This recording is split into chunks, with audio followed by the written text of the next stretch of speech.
Selamat pagi, Assalamualaikum warahmatullahi wabarakatuh. Bertemu kembali dengan pelajaran IPA, di mana kali ini kita akan membahas sifat fisika dan kimia suatu zat. Namun sebelumnya perlu saya sampaikan pula, marilah kita bersyukur pada Allah Subhanahu wa taala karena sampai saat ini kita masih diberi kesehatan, diberi kesempatan, diberi kekuatan sehingga bisa mengikuti pelajaran IPA. Mudah-mudahan pelajaran IPA yang kita ikuti bermanfaat untuk kehidupan kita berikutnya. Anak-anak semuanya, ada banyak sifat fisika dan sifat kimia yang dimiliki oleh suatu zat. Nah, apa sifat fisika itu? Salah satunya yang pertama yaitu kerapatan atau densitas, di mana kerapatan atau densitas ini menentukan massa jenis suatu zat. Nah, maksudnya bagaimana? Semakin rapat suatu zat, nanti massa jenisnya akan semakin tinggi. Nah, suatu contoh, ini kita lihat ada massa jenis zat udara, gas udara. Ini 1,205 kg per meter kubik. Yang berikutnya kita bandingkan dengan asetilena atau gas karbit. Gas karbit ini memiliki kerapatan, memiliki massa 1,092 kg per meter kubik. Kalau kita bandingkan antara udara dengan gas karbit, ini masih tinggi udara massanya. Berarti kerapatannya juga masih rapat udara. Nah, sedangkan karbit karena kerapatannya ini di bawah udara, lebih kecil dari udara, maka massa jenisnya juga lebih kecil daripada udara. Nah, sifat karbit yang sedemikian ini banyak dimaafkan oleh orang. Untuk apa? Kalau kalian lihat ketika ada balon bisa terbang, mungkin timbul pertanyaan dalam diri kita, apa penyebabnya? Apa isinya? Kalau kita mati sekilas mungkin sama-sama isinya berupa udara. Namun kenyataannya itu bukan udara tapi berupa gas karbit atau asetilena, di mana asetilena memiliki kerapatan yang lebih kecil daripada udara sehingga memiliki massa yang lebih kecil daripada udara. Akibat berikutnya, ketika balon diisi oleh gas karbit, diisi oleh asetilena, maka balon tersebut menjadi lebih ringan daripada udara. Nah, kerapatan atau densitas ini satuannya bisa berupa kilogram per meter kubik atau bisa berupa gram per mililiter. Sifat fisika yang berikutnya, kekerasan.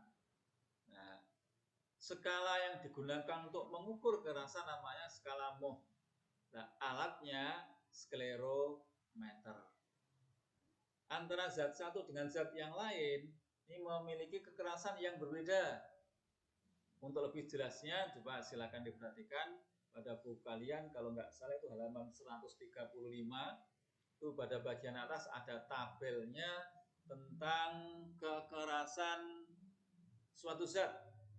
Di situ disebutkan ada mulai dari yang terlunak sampai yang terkeras, itu baja. Baja itu memiliki skala 4 sampai 4,5. Ini contoh kekerasan. Yang berikut itu elastisitas. Saya yakin kalian sudah mendengar istilah elastis. Elastisitas itu apa? Ini, elastisitas adalah kemampuan benda untuk mempertahankan diri ketika terkena tarikan atau dorongan dan mampu untuk kembali ke bentuk dan ukuran semula. Apa contoh zat bendanya? Saya yakin kalian sudah sering mengenal kata skok atau shock breaker yang digunakan pada mobil atau sepeda motor. Sehingga karena ada shock breakernya atau skoknya, ketika sepeda motor itu kena lubang, maka tidak menyebabkan patah pada bagian sepeda motor tersebut. Karena ketika ada lubang, ini shock breakernya tertekan ke bawah, maka ketika tekannya tidak ada, dia akan kembali ke posisi semula. Shock breaker ini terbuat dari baja. Contoh yang berikutnya itu karet. Nah ini karet ini merupakan bahan yang sering kita temukan, mungkin untuk tali dan sebagainya, bahkan untuk ban mobil, ban motor terbuat dari karet. Yang berikut itu daya hantar, kemampuan suatu zat untuk menghantarkan arus listrik. Ini ada 3, yaitu ada zat yang bersifat konduktor, ada semikonduktor, dan ada isolator. Apa konduktor itu? Yaitu zat yang mampu menghantarkan listrik dengan baik. Sedangkan semikonduktor ini mampu menghantarkan dalam kondisi tertentu, biasanya ketika suhunya tinggi. Sedangkan isolator ini zat yang tidak mampu menghantarkan listrik. Isolator banyak dimanfaatkan untuk misalnya pegangan alat-alat perlistrikan, untuk membungkus kabel listrik dan sebagainya. Yang berikut kemagnetan, kemampuan benda untuk tertarik magnet. Ada 3, ada ferromagnetik, ada paramagnetik, dan ada diamagnetik. Ferromagnetik itu zat yang mampu tertarik dengan kuat oleh magnet, contohnya besi. Kalau paramagnetik ini mampu ditarik tapi lemah, dalam jarak tertentu tidak dapat ditarik. Kalau diamagnetik tidak dapat ditarik sama sekali. Yang berikut viskositas atau kekentalan. Kekentalan suatu zat ini menentukan mudah tidaknya zat tersebut untuk dilewati oleh benda-benda yang lain. Semakin kental suatu zat, semakin sulit untuk dilewati. Nah, viskositas ini jika viskositasnya tinggi, maka antar zat tersebut memiliki ikatan yang lebih kuat, sehingga tidak mudah terlepas antara zat yang satu dengan zat yang lain. Nah, apa pemanfaatan viskositas? Yaitu untuk pelumas mesin. Yang berikut titik didih. Zat ini memiliki titik didih yang berbeda-beda. Ada yang titik didih yang rendah, ada yang sedang, ada yang tinggi. Nah, pada zat-zat tertentu yang memiliki titik didih yang tinggi, ini biasanya dimanfaatkan, salah satunya jika berupa zat cair, untuk mesin pelumas, sama dengan viskositas tadi. Viskositas juga dimanfaatkan untuk mesin pelumas karena ikatannya kuat, titik didih juga begitu. Mesin kan sangat panas. Jika zat yang digunakan untuk pendingin mesin memiliki titik didih yang rendah, maka zatnya akan menguap, akan habis. Namun bagi cairan atau pelumas yang memiliki titik didih yang tinggi, maka panas mesin tidak menyebabkan pelumas tersebut akan menguap. Jadi titik didih yang tinggi dimanfaatkan untuk mesin pelumas. Yang berikut titik beku. Nah, titik beku itu juga dimanfaatkan untuk mesin juga. Ini pada mesin-mesin yang biasa digunakan pada daerah yang dingin, di daerah mungkin dekat dengan kutub dan sebagainya. Tujuannya apa? Supaya cairan yang terdapat dalam tersebut tidak membeku. Kalau membeku mesinnya jadi rusak. Yang berikut titik leleh. Nah, titik leleh ini juga digunakan oleh orang untuk membuat alat-alat yang bisa membantu meningkatkan tugas manusia. Misalnya apa? Untuk alat rumah tangga. Ada sebagian logam yang memiliki titik leleh yang tinggi, sehingga dimanfaatkan untuk panci misalnya. Contohnya aluminium. Nah, kalau plastik ini karena titik lelehnya rendah, maka tidak dimanfaatkan untuk merebus. Beda dengan aluminium memiliki titik leleh yang tinggi. Yang berikut yaitu tentang sifat kimia. Di sini kita bahas beberapa sifat kimia. Itu yang pertama, kestabilan. Apa itu? Kemampuan suatu zat untuk mempertahankan diri dari perubahan. Nah, ini contoh, saya contohkan styrofoam. Nah, di mana pada styrofoam tersebut terdapat zat yang namanya polistirena. Styrofoam saat ini banyak dimanfaatkan untuk tempat makanan.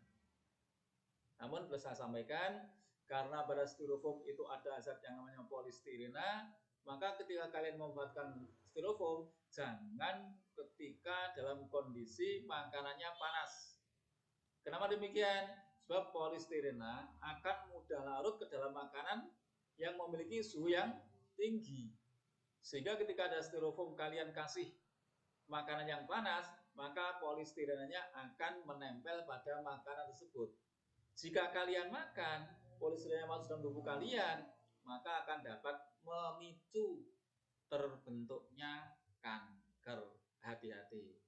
Dan juga styrofoamnya ini tidak mudah untuk hancur. Ketika kita buang di tempat sampah di alam bebas, mungkin puluhan tahun, ratusan tahun, bahkan mungkin ribuan tahun styrofoam tersebut baru bisa hancur. Maka kalau bisa usahakan kalian untuk mengurangi penggunaan styrofoam sehingga tidak merusak lingkungan kita. Yang berikut itu kereaktifan. Kemampuan zat tersebut untuk bereaksi dengan zat yang lain, untuk berubah menjadi zat yang lain. Contoh yaitu gas karbit. Karbit jika kena air ini akan berubah menjadi zat, menjadi gas. Nah, ini dimanfaatkan untuk apa? Untuk las karbit. Yang berikut korosivitas. Kemampuan untuk menghancurkan zat yang lain. Nah, contoh ini pemanfaatannya itu untuk pembersih lantai. Pembersih lantai ini memiliki korosivitas yang tinggi, sehingga hati-hati penggunaannya. Jangan sampai pembersih lantai kalian kenakan pada logam-logam yang ada di rumah kalian, maka logamnya akan terkorosi. Basa Jawane itu karaten atau berkarat. Nah, mengandung apa sebetulnya? Ada yang mengandung HCl atau asam klorida juga. Ini yang saya sampaikan. Assalamualaikum warahmatullahi wabarakatuh.